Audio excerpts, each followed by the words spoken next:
For a few points of clarification and comments later on the bill to the proponent, if I may, through you, Mr. Speaker. Please proceed, Madam. Prepare yourself. Thank you very much. Again, for clarification, would you please confirm that this is already current law, the 1% of unexpended funds can be retained by boards of education with the approval of the Selectmen and the Board of Finance? Representative Sanchez.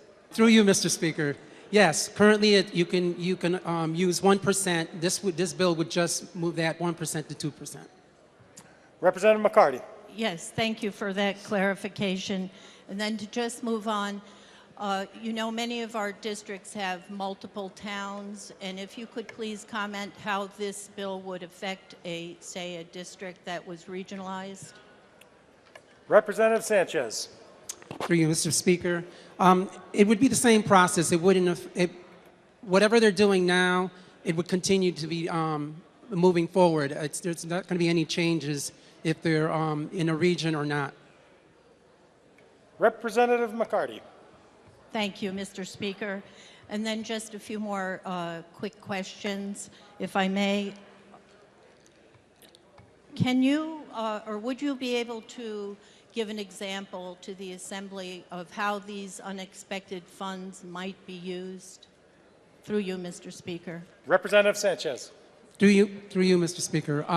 So if a local Board of Ed has an issue maybe in a classroom, a loss of equipment or some maintenance issues, they would be able to go into this fund and make those repairs or purchase the equipment that's needed.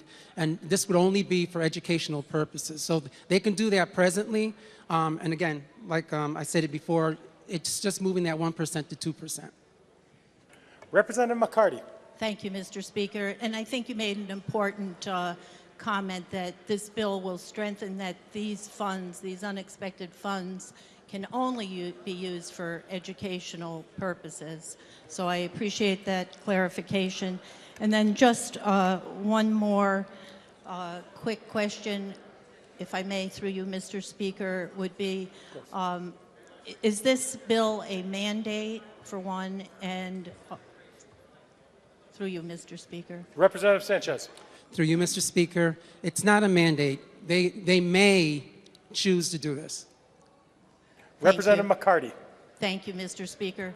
So I would just like to say that I am in very strong support of this bill. I think it will encourage very good fiscal planning on the parts of boards of education so that they don't need to go back to their Board of Finance mid-year to ask for funds that may be necessary for unexpected educational purposes.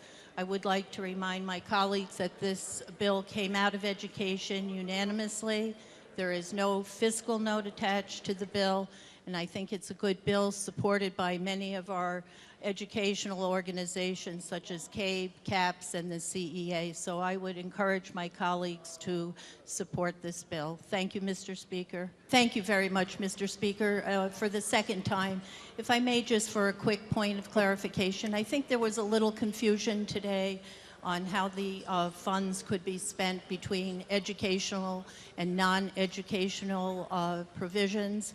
And I would say that the funds that are allocated to a Board of Education budget would be considered those funds. So some of the discussion today that centered on non-educational pieces was not, in my opinion, correct. The boards of finance and the selectmen would still have the authority to put the funding into the account. Only change in the bill is that it allows the Board of Education to have some authority to how those funds would be spent. We have had cases throughout the state where funds were spent inappropriately and not for educational purposes. And as we know, the taxpayers of the town supported those funds going into education. So I would urge my colleagues to vote in favor of the bill today. It has no impact on the MBR. Thank you, Mr. Speaker, for the second time.